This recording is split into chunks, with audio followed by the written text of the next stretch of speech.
اللہ اللہ اللہ اللہ اللہ اللہ اپنے نام کی محبت نصیب فرمائے اور چلتے پھرتے دل میں ایک ہی یاد ہو، اللہ اللہ اللہ۔ بڑے پیر صاحب خواجہ عبد المالک صاحب رحمۃ اللہ علیہ فرمایا کرتے تھے، ملے قطرہ عشق محمد دا، بھئی دنیا دی شاہی دی لوڑ نہیں، دل مست رہے وچ مستی دے بھی عقل دنائی دی لوڑ نہیں۔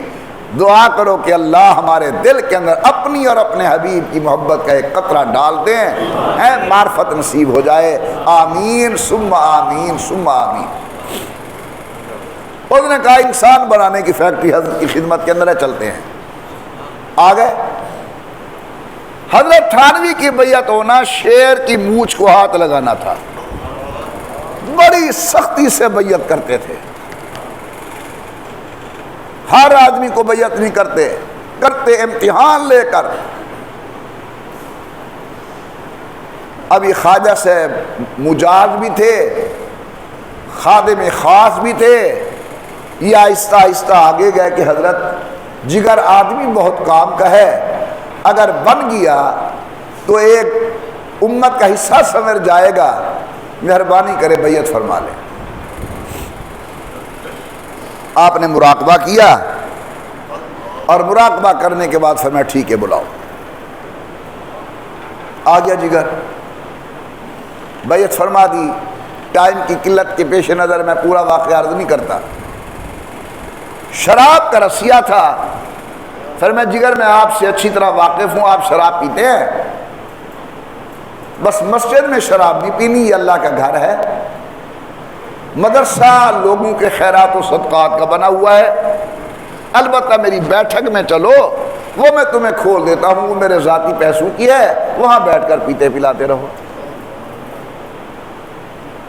شراب کی بوتل ہاتھ میں، حضرت کی بیٹھک میں چلا گیا۔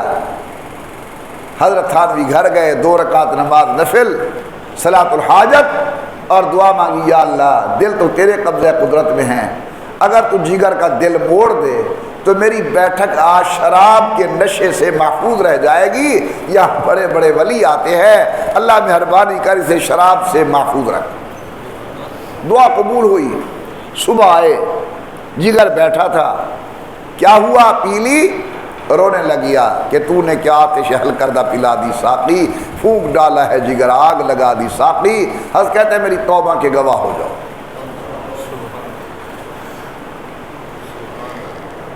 جس بات کے لیے میں نے یہ سارا واقعات کے سامنے پیش کیا، جب جگر کو حضرت نے بیعت کے لیے بلایا، اس نے کہا جی میری 4 شرطیں ہیں، پھر میں بیعت ہوں گا۔ پہلے آیا ہے بیعت ہونے کے لیے، یہاں بیعت ہونا مقدر کی بات، جب اجازت مل گئی تو اب ذرا اس کی ٹور دیکھو اور باتیں دیکھو، کہتے ہیں بیعت ہوں گا لیکن میری کچھ شرطیں ہیں۔ وہ کسی نے کہا ہے نا کہ کشادہ دست کرم جب وہ بے نیاز کرے، کشادہ دست کرم جب وہ بے نیاز کرے، نیاز مند کیوں نہ اپنی عاجزی پہ ناز کرے۔ اب یہ ناز کرنے لگ گیا اور کہتے ہیں میری 4 شرطیں ہیں جی۔ کہتے ہیں پہلی شرط یہ کہ دعا کرو اللہ تبارک و تعالی مجھے شراب سے توبہ نصیب کرے۔ دوسری دعا کرو اللہ مجھے داڑھی رکھنے کی توفیق عطا فرمائے۔ تیسری دعا کرو اللہ مجھے حج بیت اللہ نصیب کرے۔ اور چوتھی دعا کرو کہ خدا میرا خاتمہ علی ایمان فرما دے۔ جس طرح میں نے ابھی آپ کے سامنے امام حماد کی 4 دعائیں پیش کی تھی، پچھلے زمانے کے اندر یہ 4 دعائیں جگر نے حضرت تھانوی کی خدمت کے اندر پیش کی۔ آپ نے دعا کی اللہ چاروں کام فرما دیں گے۔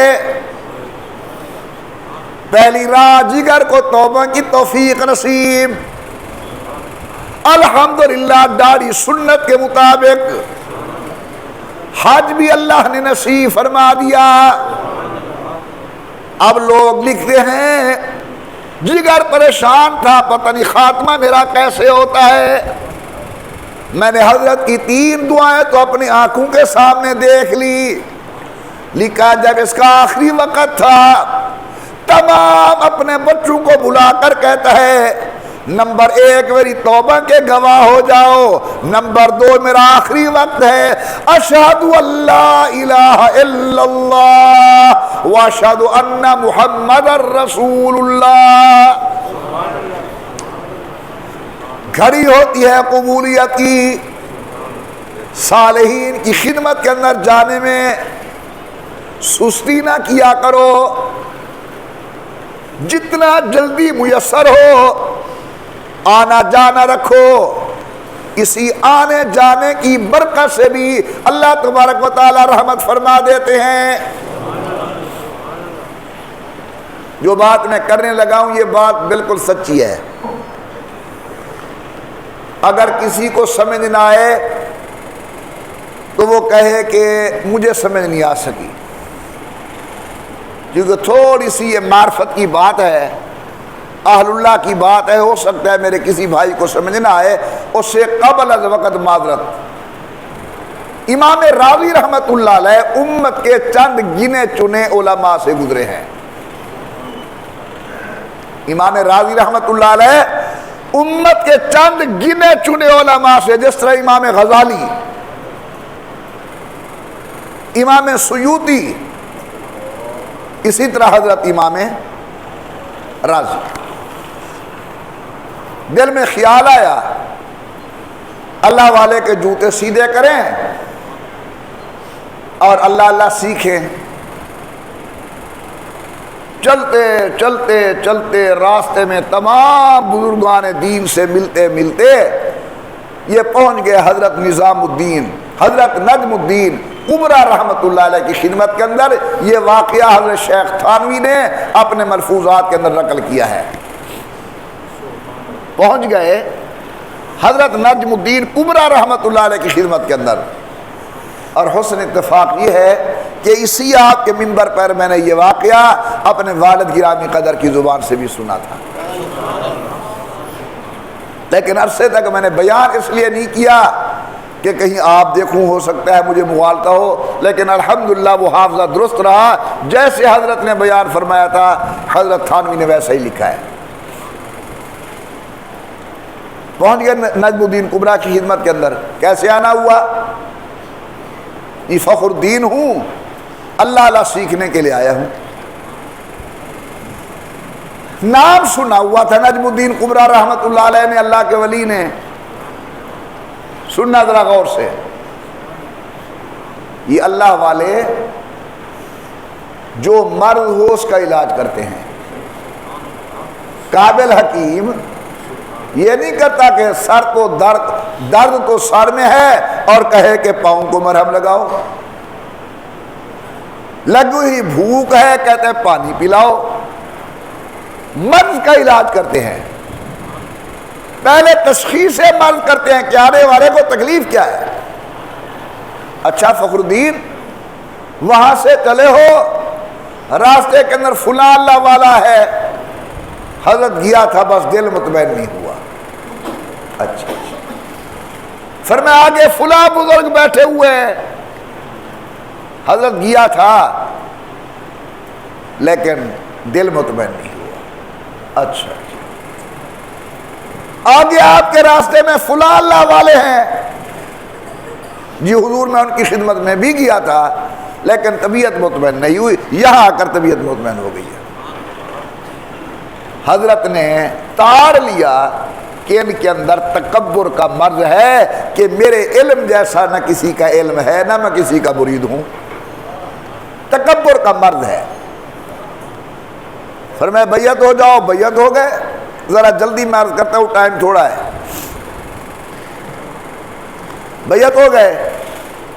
فرمایا میں اب آپ کو توجہ دوں گا، آپ ذرا بیٹھیں. یہ اللہ والے اپنے مرید کو توجہ دیتے ہیں، یعنی اللہ کے نام کی وہ رحمت و برکت جو اللہ والے پر نازل ہو رہی ہوتی ہے اسے متوجہ کرتے ہیں اپنے مرید کے دل کی طرف.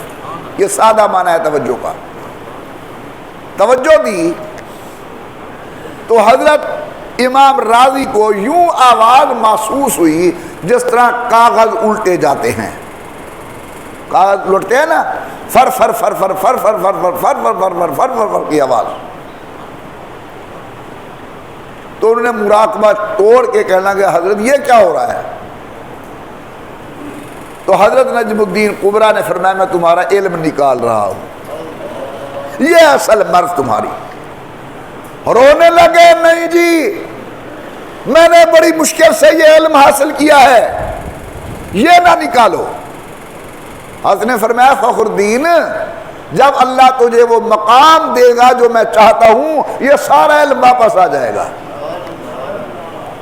انہوں نے کہا جی نہیں مجھے وہ مقام نہیں چاہیے، یہ میرا علم نہ جائے. حضرت نے بہت سمجھایا.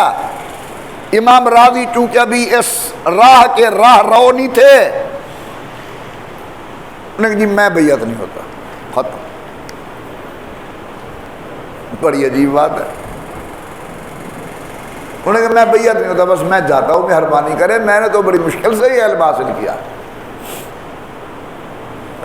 امام راضی رحمۃ اللہ علیہ جب جانے لگے تو نجم الدین کبریٰ نے فرمایا اچھا جا رہے ہو لیکن تعلق باقی رکھنا، تعلق باقی رکھنا. یہ میں سارا واقعہ اسی تعلق کے لیے عرض کر رہا ہوں، تعلق باقی رکھنا.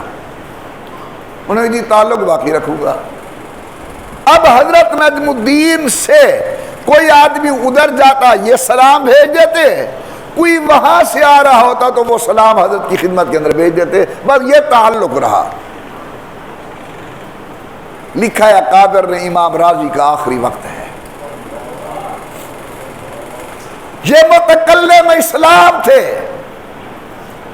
سادہ لفظوں میں متکلم اسلام کہتے ہیں جو شرعی عقائد کو عقلی دلائل سے ثابت کرے. ایک تو یہ ہے نا کہ شریعت کے مسائل کو قرآن و سنت سے حل کرنا عقلی دلائل سے. اب آخری وقت ہے، شیطان آ گیا اور کہتا ہے کہ تو نے خدا کو کیوں مانا. امام راضی نے ایک دلیل پیش کی، اس نے توڑ دی، دوسری دی توڑ دی، تیسری دی توڑ دی، یہاں تک کہ 99 دلائل امام راضی نے اللہ کے وجود پر دیے، شیطان نے 99 دلائل توڑ دیے، جواب دے دیے. اب ہاتھ پاؤں پھولے ہوئے ہیں امام راضی کے. تمام بزرگ جو واقعہ نقل کرتے ہیں وہ لکھتے ہیں اس وقت اللہ نے کرم نوازی فرمائی اور حضرت نجم الدین کبریٰ رحمۃ اللہ علیہ کے شکل مبارک صورت مثالی کے اندر پیش کی. جس طرح آج تمہاری ٹی وی لاکھوں میل دور کی شکل دکھاتی ہے، تو ٹی وی بنانے والے انسان کے خالق کو کتنی توفیق ہے، اللہ نے وہ شکل دکھائی. اور حضرت نے فرمایا کس چکر میں پڑ گیا؟ شیطان کو کہو کہ ہم نے اللہ کو بغیر دلیل کے مانا ہے. بس یہ جملہ کہا اور لا الہ الا اللہ محمد رسول اللہ، خاتم الایمان ہو گیا. اللہ والوں سے تعلق رکھنے کا یہ فائدہ ہے کہ خاتم الایمان ہوتا ہے. بھئی بڑا فائدہ ہے یہ کام، سب سے بڑا فائدہ یہی ہے کہ اللہ اپنے آخر وقت کلمہ نصیب کر دے، حالت ایمان پر ہماری موت آ جائے. بزرگوں کی لغزشات کو نوٹ کر کے حاشیہ نہ چڑھایا کرو. کسی بزرگ نے کسی عالم سے، کسی مفتی سے خدا نخواستہ تمہارے ذہن کے مطابق کوئی غلطی ہو گئی ہے تو اس کو 1000 آدمی کے اندر کہنے کی بجائے اسی سے جا کر کہو کہ حضرت میں نے یہ دیکھا ہے کام، مجھے تو اچھا نہیں لگتا، شرعی طور پر کیسا ہے، بس مسئلہ حل ہو جائے گا. یعنی کہنا یہ چاہتا ہوں بڑوں اور اللہ والوں کے گلے سے بچو، اولیاء اللہ کی صحبت اختیار کرو. اللہ تعالیٰ مجھ گناہگار کو، آپ سب حضرات کو اپنے نیک بندوں کی صحبت نصیب فرمائے. اللہ تعالیٰ بری صحبت سے محفوظ فرمائیں. دعائے خیر.